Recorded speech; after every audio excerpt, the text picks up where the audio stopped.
Blood is sticky. People forget that. They think it runs like water washing away clean under a wet rag, but it dries like cheap glue. Sadie knew this because she was currently scrubbing rust-colored stains out of the grout in a club's VIP bathroom. Her knees ached. Ammonia burned her nostrils. Then a heavy leather shoe stepped onto her hand. A shadow swallowed the fluorescent light. A calloused hand snatched the worn photograph slipping from her apron pocket. Why, a voice grated low and heavy as iron, do you have a picture of me? Neon light from the alleyway bled through the frosted glass block window, painting the bathroom tiles in sickly shades of magenta. Sadie kept her breathing shallow. The air in here always tasted like cheap bleach and old sweat no matter how hard she scrubbed. She was 23, and the cartilage in her knees already clicked when she walked. Look at me. The command didn't echo. It didn't need to. It was spoken with the quiet, flat certainty of a man who had never been ignored in his adult life. Sadie froze her fingers still cramped around the stiff bristles of her scrub brush.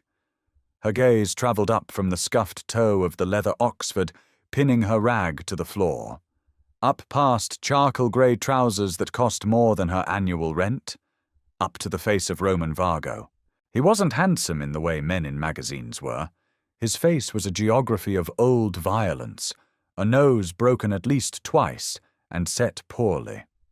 A faint pale scar slicing through his left eyebrow.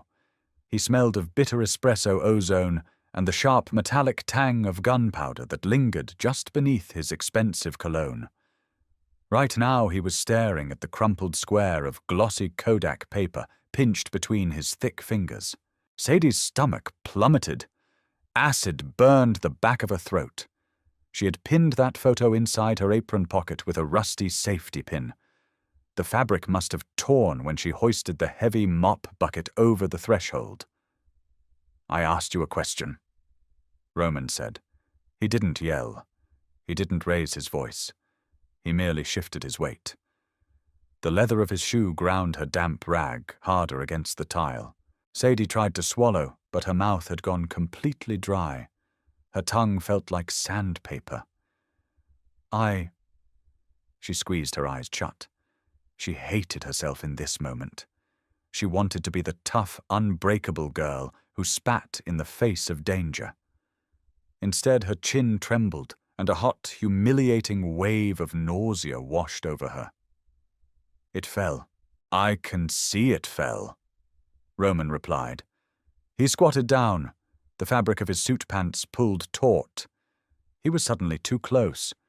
The sheer physical mass of him ate up the oxygen in the cramped bathroom. I want to know why a bucket girl at my club is carrying around a candid photograph of me from 10 years ago. He turned the photo around. It was a 4x6 print dog-eared and creased in the middle, the colors fading into a nostalgic yellowish hue. In the foreground of the image, a younger Roman stood on a rainy sidewalk lighting a cigarette. His collar was turned up against the wind. Sadie's heart hammered a frantic, irregular rhythm against her ribs. Thump, thump, thump. She pushed herself back on her hands, the damp, dirty water from the floor soaking into the cheap denim of her jeans. Please give it back. Her voice sounded pathetic, thin and reedy. Roman's eyes flicked from the photo to her face. They were a dull, flat brown, like old pennies. Who sent you? Nobody. Are you taking pictures of my routine? He tilted his head. The overhead fluorescent bulb flickered, buzzing like an angry wasp. You a cop, Fed? A harsh, jagged bark of laughter forced its way out of Sadie's throat before she could stop it. The absurdity of it temporarily overrode her terror. She lifted a hand, gesturing to her stained, oversized T-shirt, her messy hair tied back with a frayed rubber band, the yellow dish gloves currently shielding her raw, cracked skin. Do I look like a Fed? Roman didn't smile. He reached out and grabbed her upper arm. His grip was entirely devoid of gentleness. It wasn't a warning. It was a vice. Get up, he said. He hauled her to her feet. The sudden change in elevation made Sadie's head spin. Black spots danced in her peripheral vision. She stumbled, her rubber-soled sneakers squeaking violently against the wet linoleum. Roman didn't let her fall, but he didn't coddle her either.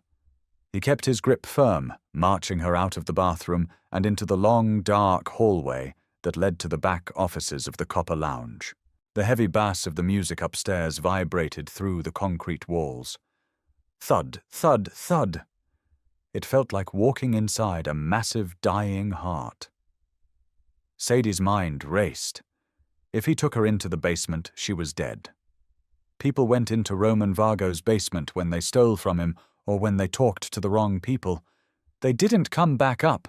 "I'm just a cleaner," she gasped out, struggling to keep pace with his long strides. Her shoulder burned where he held her. "My name is Sadie. I've worked here for 8 months. Check the payroll, please." "Shut up," Roman said, pushing open a heavy oak door at the end of the hall. Not the basement, the office. Sadie let out a shaky, pathetic breath of relief. She hated her own cowardice, but as he shoved her inside, and the heavy door clicked shut behind them, cutting off the thumping bass from upstairs, she knew she was at least going to live for 5 more minutes. The office was freezing. The air conditioning rattled loudly from a vent in the ceiling, blowing Arctic air over a massive, cluttered mahogany desk. The room smelled of old cigar smoke and lemon polish. There were no windows. Roman let go of her arm. Sadie stumbled forward, catching herself on the back of a tufted leather armchair. She stood there, chest heaving, wiping her sweaty palms against her thighs. She left a wet, dirty handprint on the leather. She stared at it, hyperfixating on the smudge to avoid looking at the man locking the door. "Sit," Roman ordered. He didn't wait to see if she obeyed. He walked around the desk, shucking off his suit jacket and tossing it over a chair. He wore a dark button-down shirt, the sleeves rolled up to his forearms. Dense dark hair dusted his skin, disappearing beneath a heavy silver watch. He tossed the crumpled photograph onto the center of his desk. Sadie didn't sit. She couldn't. If she sat, her legs would stop working entirely. She stood rigidly behind the chair, her knuckles turning white as she gripped the leather trim. "I'm going to ask you one more time," Roman said. He leaned his hands on the desk. He didn't reach for a gun. He didn't need to. The threat was implicit in the heavy slope of his shoulders, the unblinking stare. "Who paid you to follow me?" "No one," Sadie said. Her voice cracked. She cleared her throat, tasting bile. "I don't follow you. I didn't even know it was you until 2 months ago." Roman's jaw tightened. "Until 2 months ago. When you bought the club." Sadie swallowed hard. "I've been working here since before you took over. When you came in for the inspection, I saw your face." "And you recognized me?" "Yes." Roman picked up the photo again. He studied it. His thumb rubbed over the creased edge. "This picture is old. I was 19, maybe 20. It was taken outside O'Malley's pub on 4th Street. Place burned down a decade ago." He looked up, his expression unreadable. "You look like you're barely old enough to drink. You weren't hanging around O'Malley's 10 years ago." "I wasn't," Sadie admitted. The cold air was biting through her damp shirt. She started to shiver. It was a violent, uncontrollable tremor that started in her core and rattled out to her fingertips. She hated that he could see it. She hated that she looked like prey. "So where did you get it?" Sadie looked at the photograph. It was her only copy. She had carried it every day for 5 years, ever since she found it in a shoebox at the bottom of her foster mother's closet. The glossy paper was soft at the edges from how many times she had run her thumb over it. "It's mine," she said defensively. A tiny spark of anger finally flared in her chest, cutting through the thick fog of terror. "It belongs to me," Roman scoffed. It was a harsh, dismissive sound. "You're a bad liar, kid. You're shaking so hard you're about to crack a tooth. You have 10 seconds to tell me who your handler is, or I'm calling my guys in here. They aren't as polite as I am." He reached for the black telephone on his desk. Wait!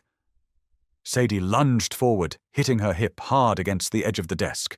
The pain was sharp, but she ignored it. She slapped her hand down on the wood inches from the phone. Don't! Please! I swear to God, no one sent me. I'm not a spy. I don't care about your business or the club or whatever illegal things you do. I just wash the floors. Roman's hand hovered over the receiver. He looked at her hand on his desk, the yellow dish glove stained with bleach and dirty water trembling violently. Then he looked at her face. For the first time, a flicker of genuine confusion crossed his features. It wasn't pity, but it was a break in the cold, calculated Mafia facade. He was trying to solve a puzzle, and the pieces weren't fitting. A hardened spy wouldn't be crying. And Sadie was crying. She hadn't even realized it until a hot tear broke free and tracked down her cheek, leaving a clean streak through the dust and sweat on her face. She furiously wiped her face with the back of her wrist, smearing grime across her cheekbone. Then why? Roman said, his voice dropping a fraction of a decibel, losing some of its aggressive edge. Do you carry a picture of me? Sadie took a ragged breath. The air in her lungs felt like glass. She looked at the photograph on the desk. She looked at the young, bruised version of the man standing in front of her. Because, Sadie whispered, her voice rough and hollow, I don't care about you. You're just in the way. Roman frowned, a deep crease forming between his eyes. What? Sadie reached out with a trembling, gloved finger. She didn't point at the young Roman Vargo in the foreground, standing under the streetlight with his cigarette. She pointed to the background, to the blurred, shadowed window of the diner behind him. There, she said, her voice breaking completely. Roman leaned closer. He squinted at the dark, grainy background of the photograph. It took a moment for his eyes to adjust to the poor lighting of the old film. Through the rain-streaked glass of the diner window, partially obscured by the glare of a passing car's headlights, sat a girl. She was in a booth, facing outward. Her face was out of focus, a smear of pale skin and dark hair. Who is that? Roman asked softly. Her name is Anna, Sadie said. The name tasted like ash on her tongue. She was my older sister. Silence expanded in the freezing office, heavy and suffocating. The only sound was the relentless rattle of the air conditioning unit. Roman stared at the photograph. He picked it up again, bringing it closer to his face. The muscles in his jaw worked, ticking rhythmically under his skin. Your sister. Yes, Sadie said. She pulled her hand back, crossing her arms tightly over her chest to suppress the shivering. That photo is the last time anyone ever saw her. Roman slowly lowered the picture. The hostility in his posture hadn't vanished, but it had mutated. It was no longer the sharp, pointed aggression of a predator cornering a threat. It was a tense, coiled stillness. He looked at Sadie, really looking at her this time. He took in the messy, dark hair, the hollows of her cheeks, the slight overbite. He was looking for the ghost in the photograph. 10 years ago. Roman said, his voice flat. 9 years and 8 months. Sadie corrected automatically. The timeline was burned into her frontal lobe. October 14th. It was a Tuesday. She was supposed to pick me up from my group home at 8 o'clock. She never showed. Roman turned the photo over. The back was blank, save for a faint blue watermark from the developer. How did you get this? The police, Sadie said. A bitter, cynical smile twisted her lips. It was an ugly expression, but it felt genuine. They found a roll of film dropped in the alley behind O'Malley's a week after she went missing. A tourist must have dropped it. The cops developed it hoping for a clue. This was the last exposure on the roll. She paused, swallowing the lump of emotion that always rose when she talked about this. She hated crying in front of men like him, men who held all the power. They gave me a copy. She continued, her voice hardening. They told me it was a dead end. The diner was closed when the picture was taken. She was just sitting in there waiting for someone. The police couldn't identify the guy in the foreground. They said it was just some street kid. They closed the case after 6 months, classified her as a runaway. Roman's eyes locked onto hers. The flat, dull brown was suddenly sharp, piercing. But you didn't. Anna wouldn't run away without me, Sadie said fiercely. Her voice echoed off the wood-paneled walls. She promised. We were going to go to California. She had bus tickets. Roman tossed the photo back onto the desk. It landed with a soft slap. So you've been carrying this around for a decade looking for the street kid. I look at every face. Sadie confessed the exhaustion of her obsession finally bleeding into her words. Her shoulders slumped. Every time I walk down the street, every time I serve a table or mop a floor, I look at jaws and noses and scars. I memorized the way you stood. I didn't know your name. I didn't know you were Roman Vargo. Until 2 months ago. Yes. Roman walked around the desk. Sadie immediately tensed, taking a half step backward, but he didn't reach for her. He bypassed her, walking to a small wet bar in the corner of the office. He grabbed a heavy crystal glass and poured 2 fingers of amber liquid from a decanter. He didn't offer her any. He drank it neat in one long swallow. You found me, Roman said, keeping his back to her as he set the glass down. Why didn't you come to me? Why sneak around washing my floors with my face in your pocket? Are you kidding me? Sadie choked out.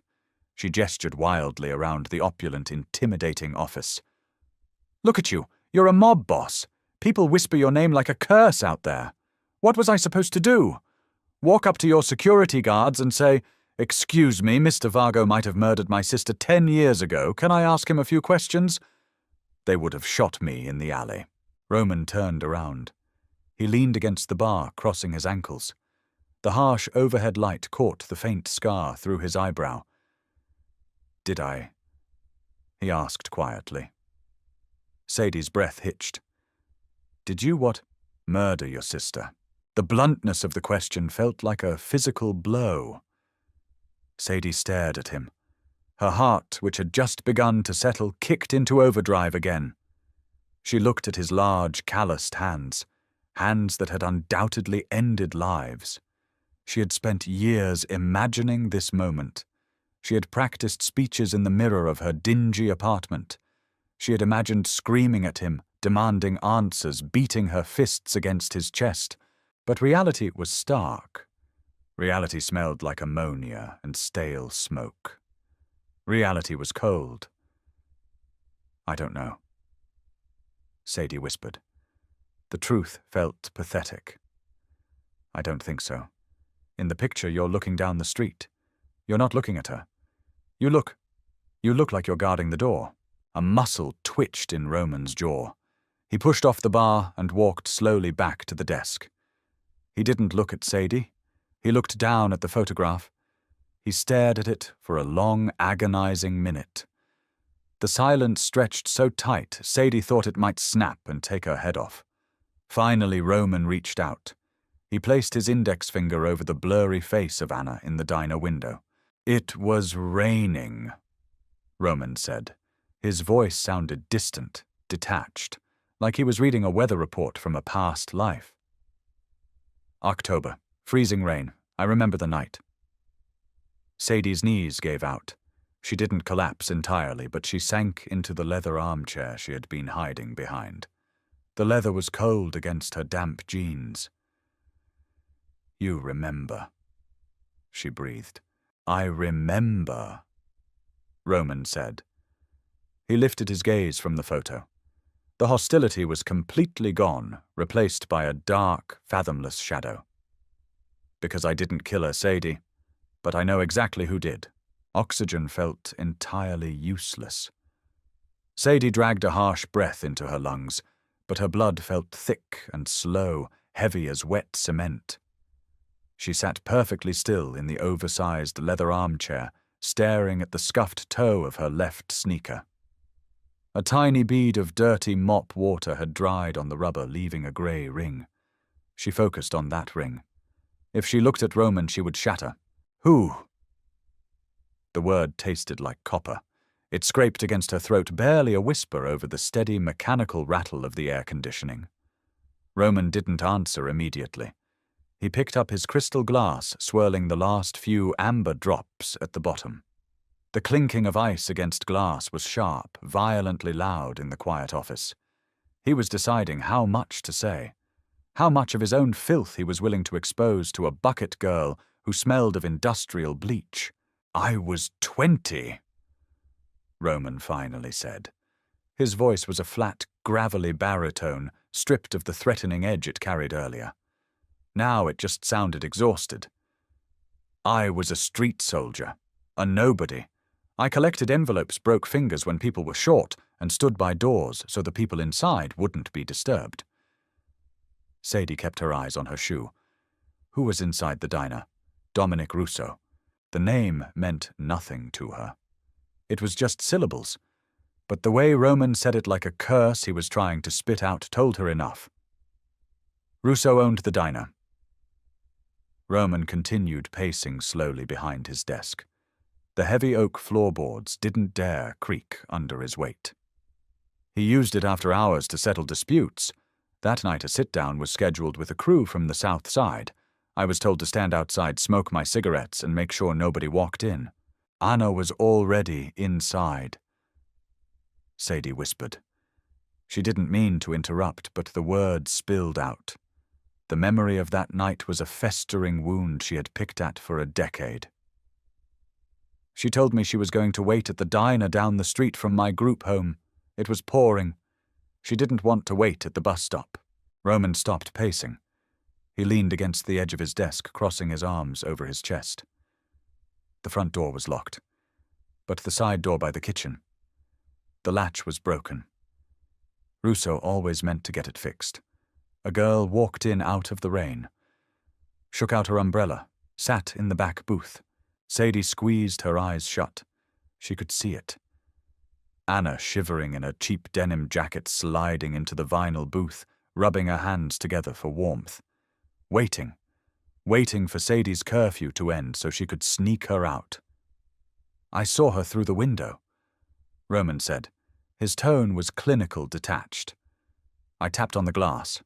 I motioned for her to leave. We weren't open, but she just pointed at her watch and mouthed that she was waiting for someone. Why didn't you make her leave?" Sadie's head snapped up. The numbness cracked, giving way to a sudden, blinding spike of rage.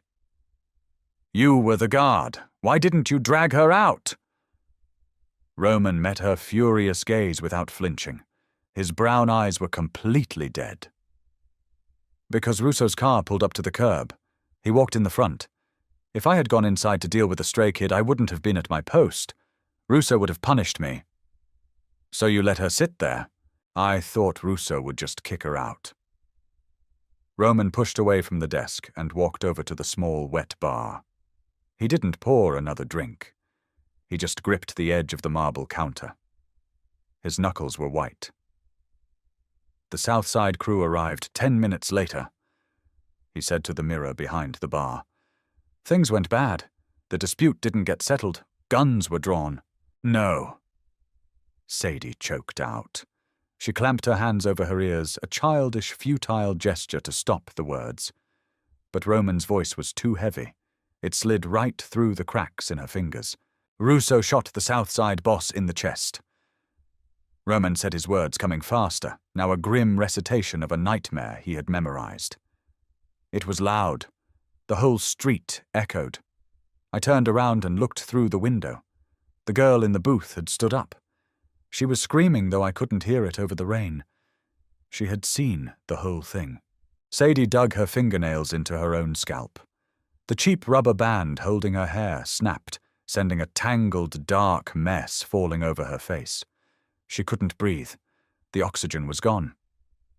"Russo turned around," Roman finished. The silence that followed the sentence was absolute. "Stop!"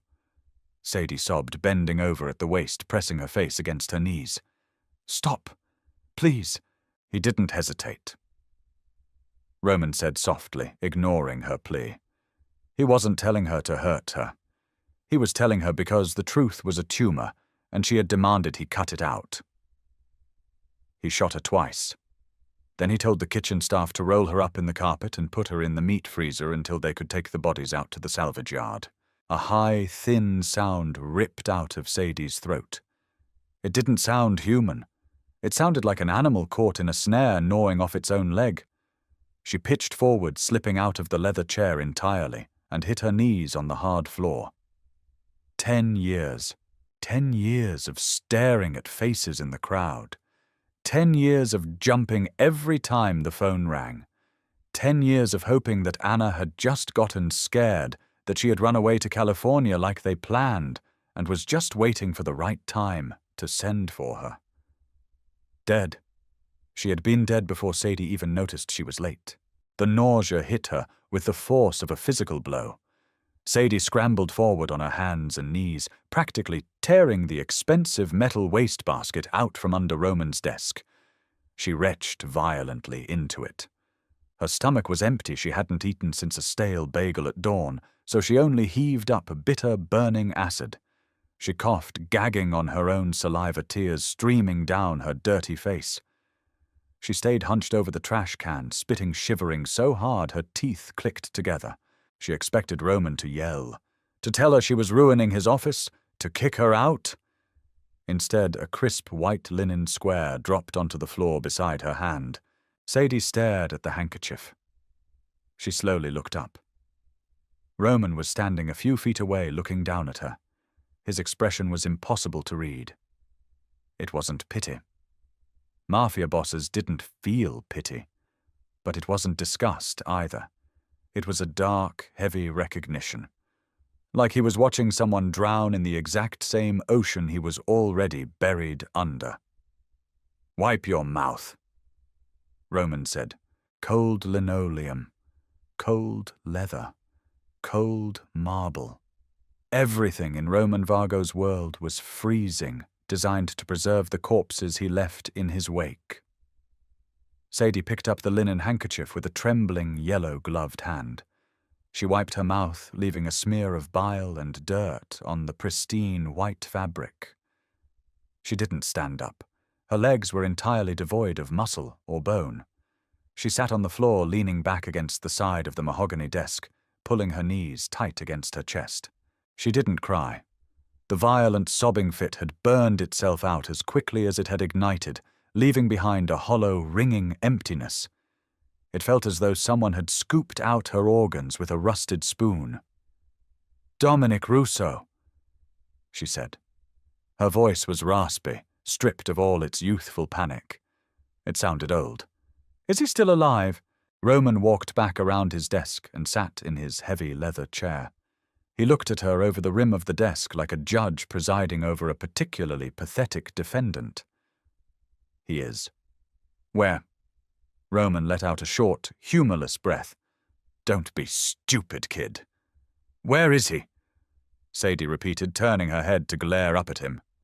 The yellow dish gloves squeaked as she balled her hands into fists. "He runs the docks out of the East End," Roman said, resting his forearms on the desk. "He has 300 men on his payroll.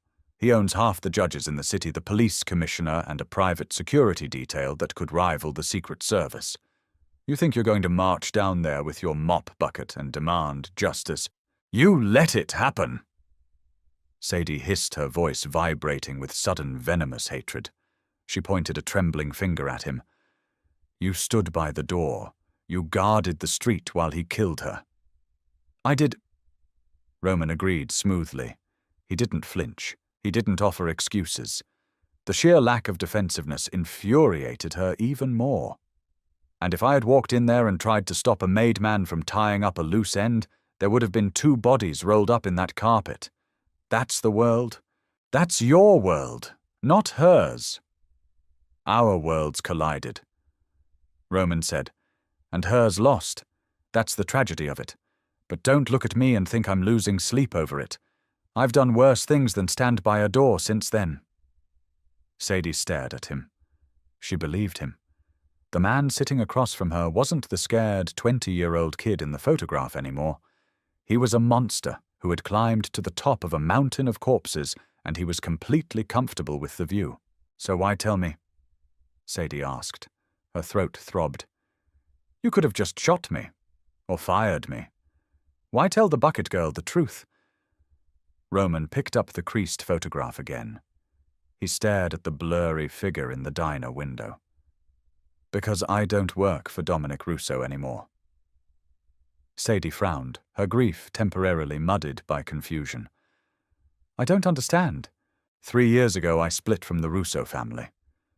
Roman said, his voice dropping into a dangerous, gravelly register. "It wasn't a friendly divorce. Russo tried to put a bullet in my head. I took half his territory instead. We've been at war ever since." He tossed the photo back toward her. It fluttered in the air, conditioning landing softly on the floor by her sneaker. "I didn't kill your sister Sadie, but I watched the man who did," Roman said. He leaned forward, his dark eyes locking onto hers with a predatory intensity. "I owe Russo a debt. You owe Russo a debt. I'm going to kill him. It might be tomorrow, it might be in 6 months, but I will tear his empire down to the studs and I will put him in the ground." Sadie stopped breathing. She looked from the photograph on the floor to the Mafia boss sitting in the chair. The edges of her reality were warping. "Get up," Roman commanded softly. Sadie grabbed the edge of the desk and hauled herself up. Her joints screamed. She stood swaying on her feet, the soiled handkerchief still clutched in her hand. "Go to the locker room," Roman instructed, his tone brisk and businesslike again. "Take off that apron. Throw the gloves in the trash. You don't wash floors anymore." Sadie blinked, her exhausted brain struggling to process the sudden shift. "What?" "I'm currently fighting a war," Roman said, checking the silver watch on his wrist. "My club gets audited twice a week by cops Russo pays off. My supply lines are being hit. I have a leak in my organization, and I can't trust half the men standing outside my door." He looked back up at her. "But I know exactly who you are. And I know exactly what you want. I want my sister back." Sadie whispered, her voice cracking. "You can't have her!" Roman replied, brutal and immediate. "She's gone. What you can have is the man who pulled the trigger." He reached into the top drawer of his desk, pulled out a thick stack of $100 bills wrapped in a rubber band, and tossed it onto the wood. It hit with a heavy thud. "Take the money," Roman said. "Go home. Pay your rent. Buy some clothes that don't smell like bleach. Come back here tomorrow at 9 in the morning. You're going to work for me directly." Sadie stared at the stack of cash. It was more money than she made in 6 months of scrubbing toilets. It looked filthy. Doing what? Roman's mouth twitched. It wasn't a smile. It was a grim acknowledgement of the absurdity of the situation. "You're invisible. People ignore cleaners. They ignore waitresses. They talk in front of you because they think you're furniture." He leaned back in his chair. "Russo has a charity gala next week at the Continental Hotel. I need someone on the inside who isn't on his radar. I need a ghost." Sadie took a step back. The door behind her felt miles away. "You want me to spy for you?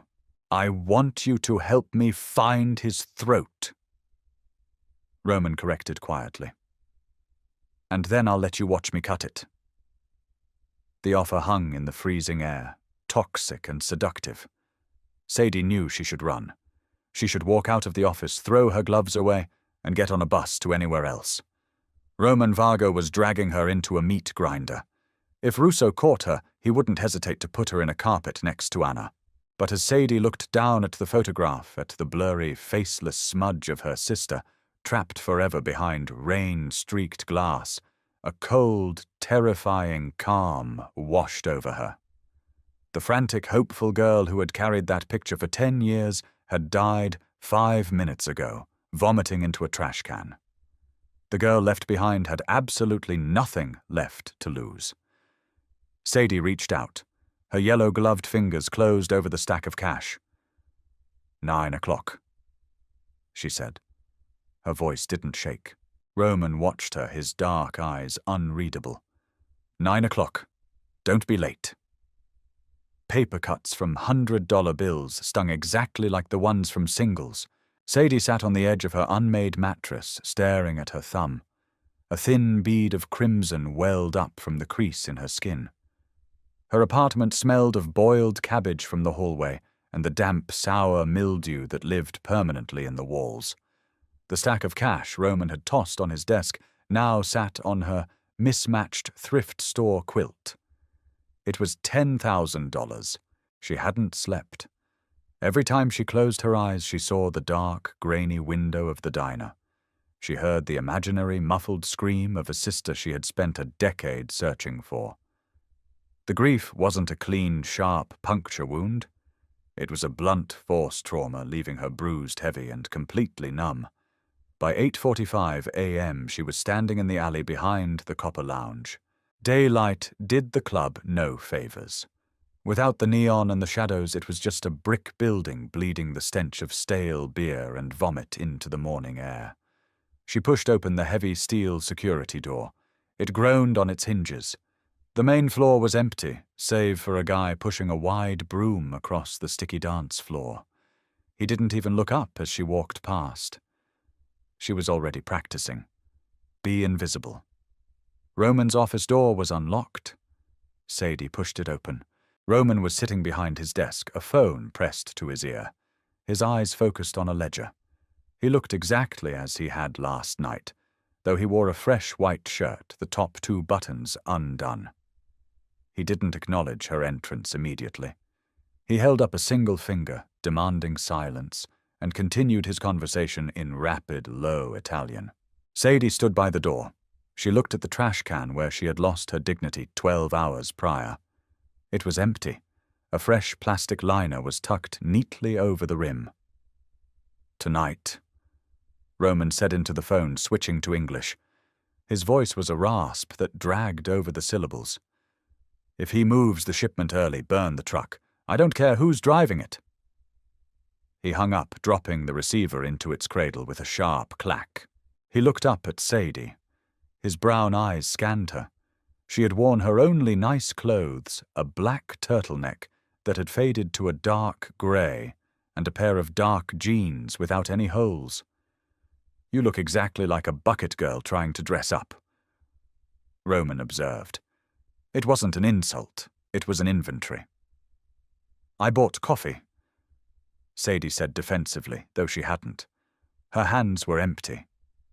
She didn't know why she said it. The adrenaline of being in his presence again was short-circuiting her brain. Roman ignored the lie. He gestured to a garment bag hanging from the coat rack in the corner. "Take that to the bathroom. Put it on.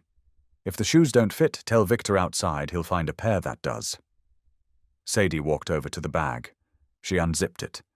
Inside was a pristine, tailored black vest, a crisp white button-down shirt, and a pair of black slacks.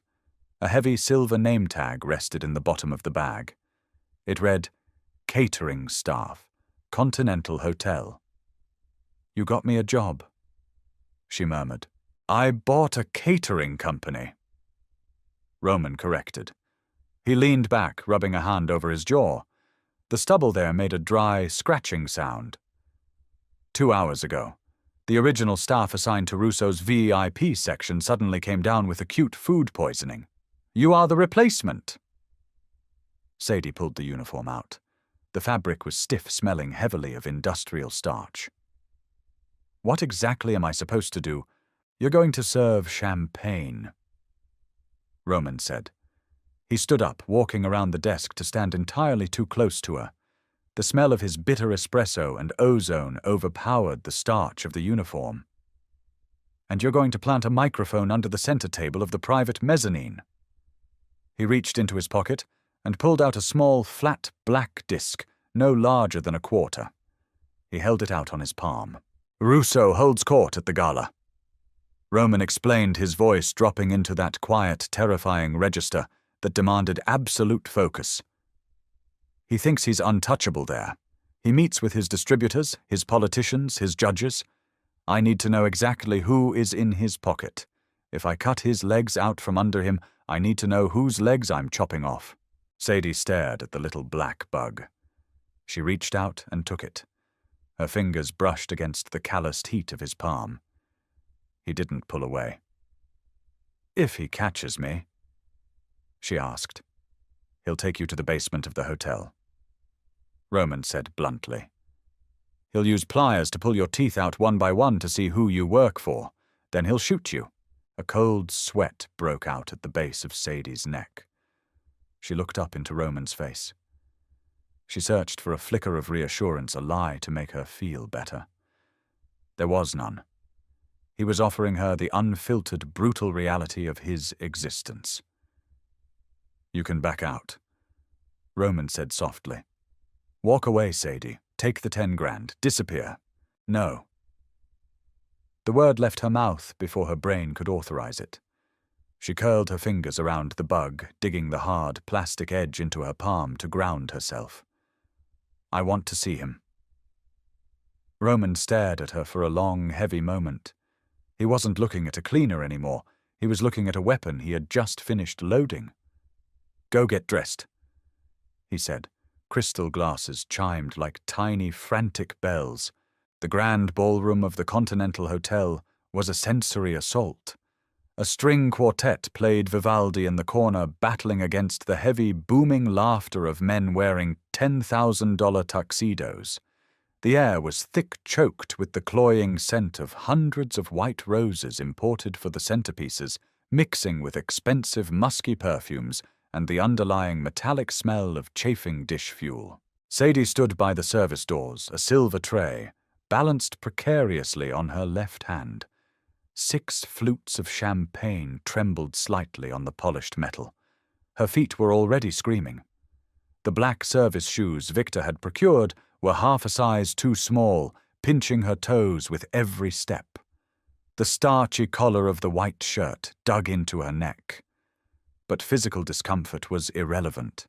It was background noise compared to the violent drumming of her heart. Thump, thump, thump. "Tray 7, move." A harsh whisper crackled in the tiny, flesh-colored earpiece hidden beneath her messy, dark hair. It was Victor stationed somewhere in a surveillance van a block away. Sadie stepped forward. She merged into the sea of silk dresses and tailored suits. She kept her eyes downcast, painting a bland, subservient mask on her face. Roman had been right. Nobody looked at her. To these people she wasn't a human being, she was a mobile table. They snatched glasses off her tray without pausing their conversations, without making eye contact. Invisible. "He's entering the floor." Victor's voice buzzed in her ear. "Moving to the mezzanine. Go, Sadie." Sadie's breath hitched. She turned her head toward the grand staircase. Dominic Rosso didn't look like a monster. He didn't look like a man who ordered teenagers rolled up in carpets. He looked like a wealthy grandfather. He had thick, swept-back silver hair, a deep tan, and a warm, easy smile that crinkled the corners of his eyes. He was wearing a deep burgundy velvet dinner jacket. As he walked up the velvet-roped stairs to the private VIP mezzanine, he patted a city councilman on the shoulder and laughed. It was a rich, booming laugh. A wave of pure, unadulterated nausea hit Sadie so hard she stumbled. The champagne flutes rattled dangerously against each other. Her vision narrowed the edges, blurring into black static. That laugh, that warm, charming face. This was the man who had erased Anna from the earth over a broken door latch. She wanted to scream. She wanted to drop the tray, grab one of the heavy steak knives from the carving station, and bury it in his throat. The urge was so intensely physical that her fingers twitched. "Breathe, kid." Roman's voice suddenly replaced Victor's in her earpiece. It was low, steady, and shockingly close. "He's just a man in a suit. Walk up the stairs. Do the job." Roman was in the building. He wasn't supposed to be here. He was supposed to be across town establishing an alibi. But hearing his voice, the rough, grating anchor of it, snapped Sadie out of her panic. She forced air into her lungs. "Yes." She breathed so softly no one around her could hear. She adjusted her grip on the tray and moved toward the staircase. Two massive men in dark suits blocked the entrance. They looked at her tray, then at the name tag pinned to her chest. "Refreshments for Mr. Russo," Sadie said. Her voice was flat, devoid of tremor. She was channeling the deadness she had seen in Roman's eyes. The guard on the left nodded and stepped aside. Sadie ascended the stairs. The mezzanine was a semicircular balcony overlooking the ballroom, furnished with plush velvet couches and a heavy, low mahogany coffee table in the center. Russo was sitting on the main couch, unbuttoning his jacket. 3 other men sat around him, leaning in close. "Bring that over here, sweetheart," Russo said, gesturing to her, without looking up from his conversation. Sadie walked toward the table. The black bug was taped to the underside of her left index finger. She had to place it under the lip of the heavy table as she set the drinks down. She reached the table. Russo was less than 2 feet away. She could smell his cologned sandalwood and something sharp like peppermint.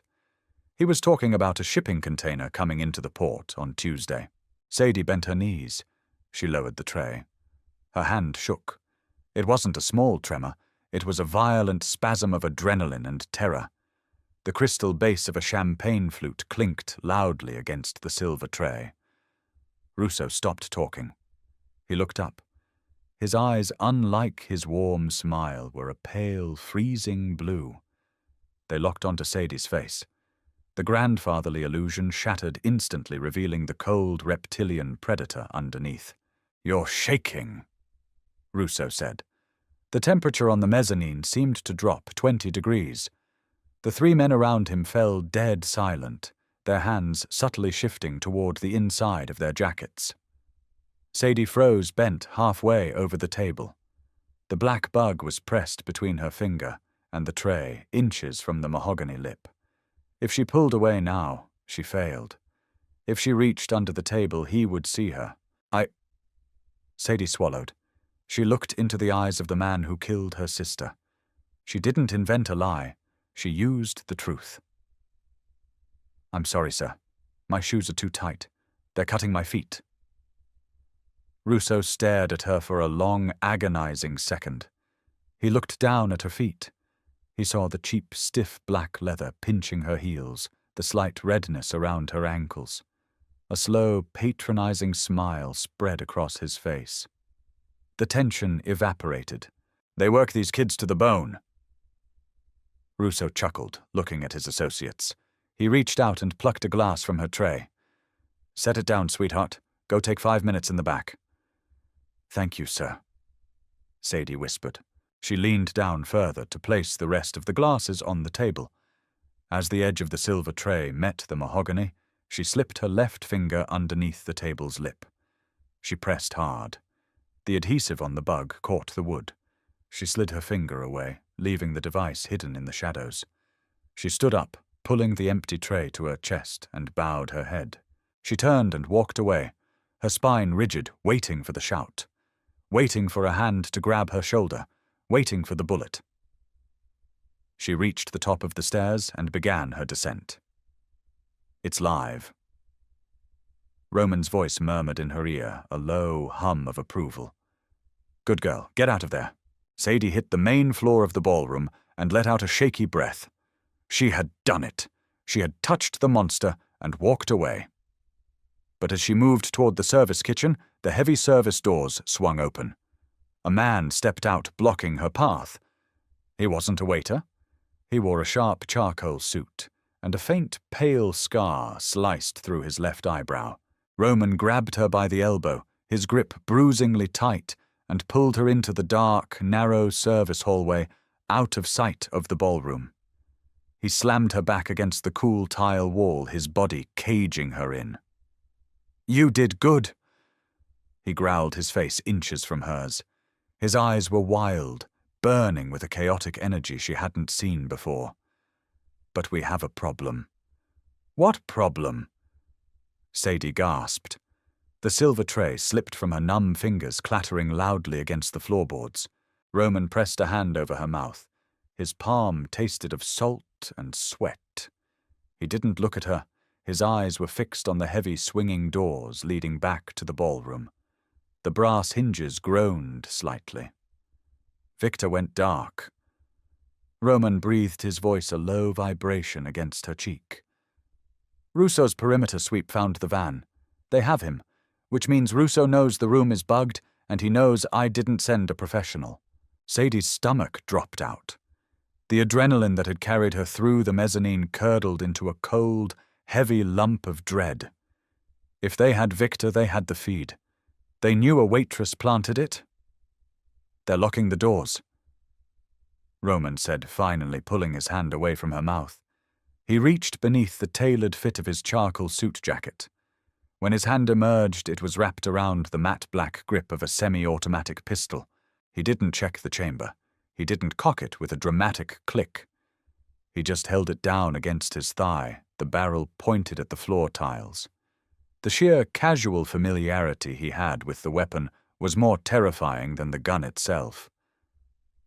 "Take off the apron," he ordered. "Now." Sadie fumbled with the knot at the small of her back.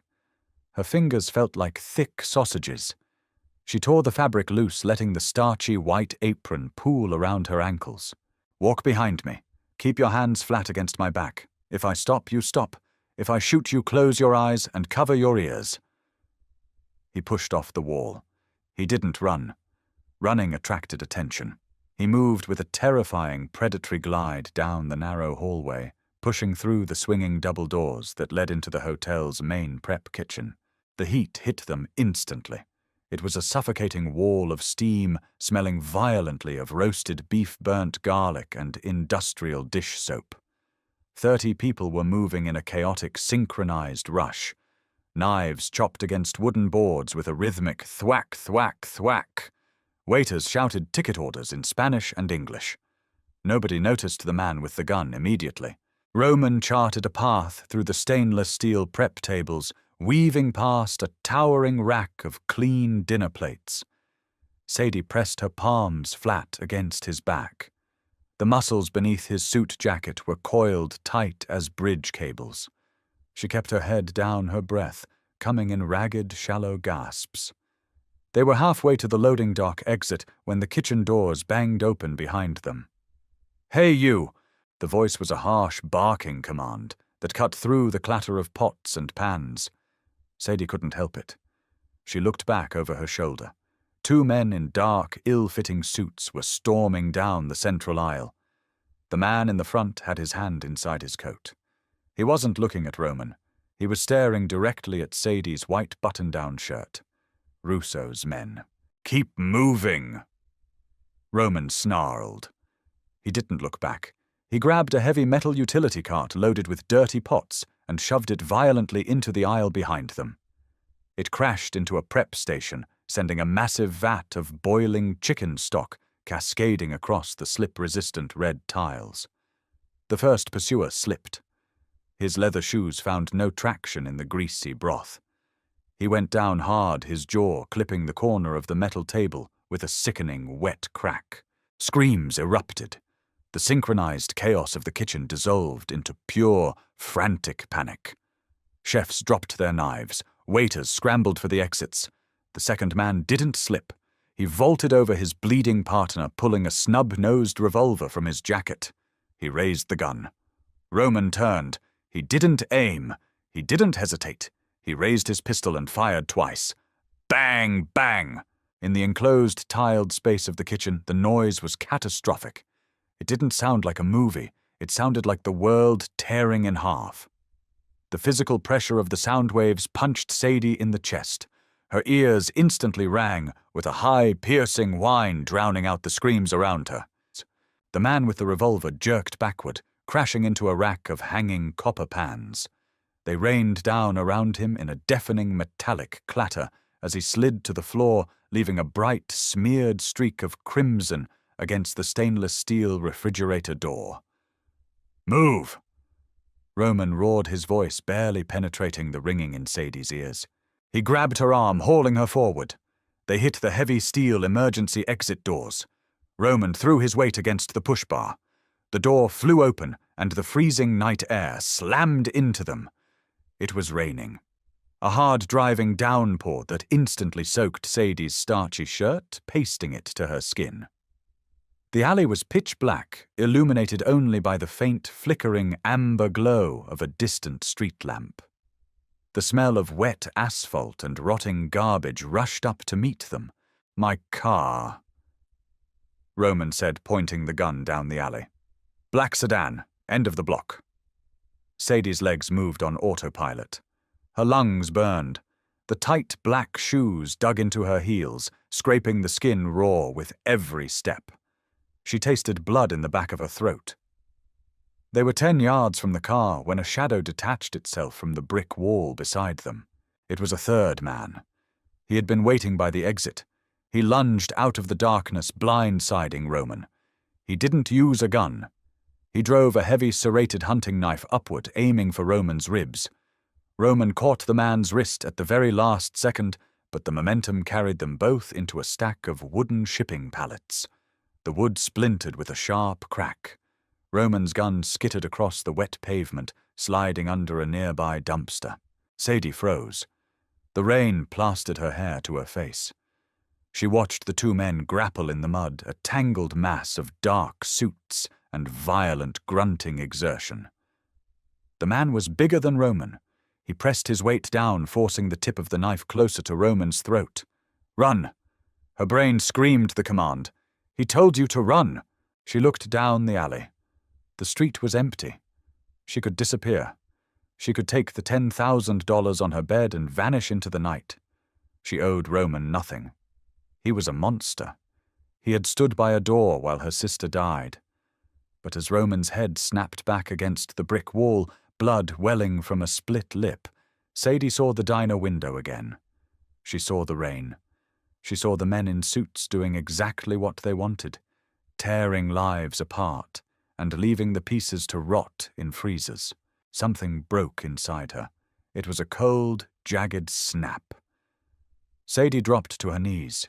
She dragged her hands blindly through the greasy, freezing puddles of the alleyway. Her fingers brushed against cold metal. She gripped the handle of Roman's discarded pistol. It was incredibly heavy. She stood up. Her arms shook so violently she could barely lift the weapon. She stepped forward, her shoes squelching in the mud. "Hey!" Sadie choked out. Her voice was thin, completely swallowed by the rain. She stepped closer. She pressed the cold metal barrel directly against the back of the attacker's thigh. The man froze. He looked back over his shoulder. Water dripped from his nose. He looked at the soaking wet, terrified girl holding the gun. He opened his mouth to laugh. Sadie pulled the trigger. The gun bucked violently in her hands. The recoil sent a shockwave of pain up her wrists, nearly tearing the weapon from her grip. The man screamed. It was a ragged, high-pitched wail. His leg gave out instantly, the kneecap shattering under the hollow point round. He collapsed sideways into the garbage, clutching his leg, writhing in the mud. Roman didn't pause to stare.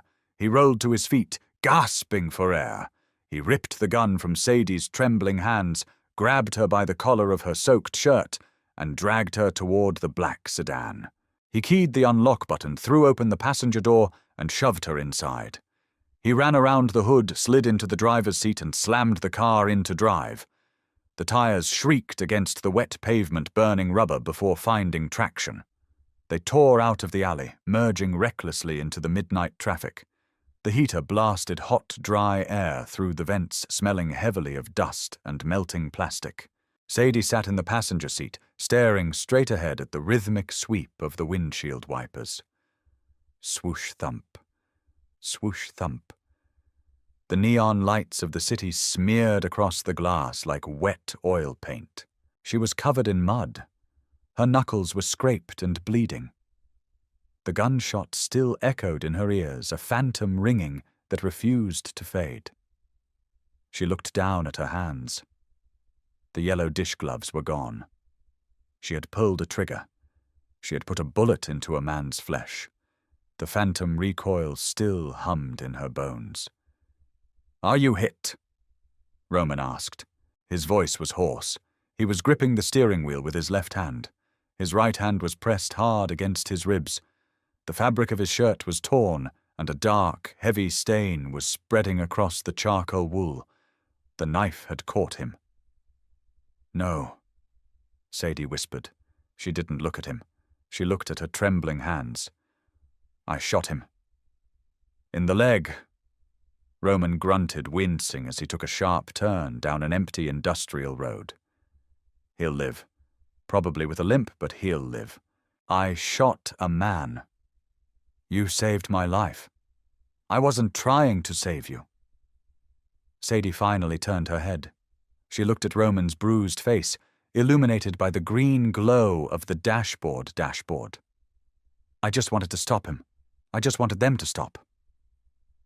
Roman pulled the car into a dark, abandoned parking garage under an overpass. The heavy concrete ceiling blocked out the rain. The silence was sudden and absolute, save for the ticking of the cooling engine. He killed the headlights. He took his hand away from his ribs. The cut wasn't deep, a shallow slice along the oblique, but it bled sluggishly. He reached into the glove compartment, pulled out a clean rag, and pressed it against his side. He turned in his seat to look at her. He didn't see the bucket girl anymore. He saw a ghost who had just learned how to haunt. "You crossed the line, Sadie," Roman said quietly. The smell of his blood mixed with the bitter scent of gunpowder in the confined space. "You don't get to go back to scrubbing floors after tonight. You shot one of Russo's men. You are in the game now." Sadie swallowed hard. The metallic taste of fear was entirely gone, replaced by an empty, sprawling exhaustion. She leaned her head back against the leather headrest. It felt soft, expensive. "Did we get it?" she asked. Roman frowned. "Get what?" "The bug." Sadie turned her head. Her dark eyes were entirely devoid of tears. The girl who had cried in his office 12 hours ago was dead. "Did Victor hear anything before they took him?" Roman stared at her for a long time. The harsh lines of his face softened just for a fraction of a second, revealing a deeply buried, tragic recognition. He reached into his pocket and pulled out his cell phone. He tapped the screen and held it up. A green audio file was cued. Victor recorded 10 minutes before they found the van. Roman said, his voice dropping into a low, reverent rumble. "It uploaded to the cloud automatically. We have Russo talking about the port commissioner. We have names. We have bank accounts." Sadie stared at the little green line on the screen. It was the key. It was the match that would burn Dominic Russo's empire to the ground. "Play it," she said. Roman hit play. Russo's booming grandfatherly voice filled the quiet car. Sadie closed her eyes. The sound of his voice didn't make her nauseous anymore. It made her angry. It was a cold, precise anger. The kind of anger that built empires and the kind of anger that tore them down. "Tomorrow," Sadie said over the audio playback. "You teach me how to hold the gun properly." Roman lowered the phone. A dark, cynical smile touched the corner of his bloody mouth. It wasn't a happy expression. It was the grim acceptance of a man welcoming another damned soul into hell. "Tomorrow," Roman agreed. He put the car in gear, and they drove out from under the bridge, disappearing completely into the dark, rain-soaked city. The war had just begun, and that is where the blood dries, and the real war begins. Sadie stepped out of the shadows and pulled the trigger, locking herself into Roman Vargo's brutal world. There is no going back now. Will she lose her soul in the pursuit of vengeance, or will she be the one to finally tear Dominic Russo's empire to the ground? If you loved this deep dive into the shadows of the Mafia, you know what to do. Like this video, share it with your friends, and hit that subscribe button so you don't miss a single update. Drop a comment below. Do you think Sadie can handle the darkness, or will it consume her?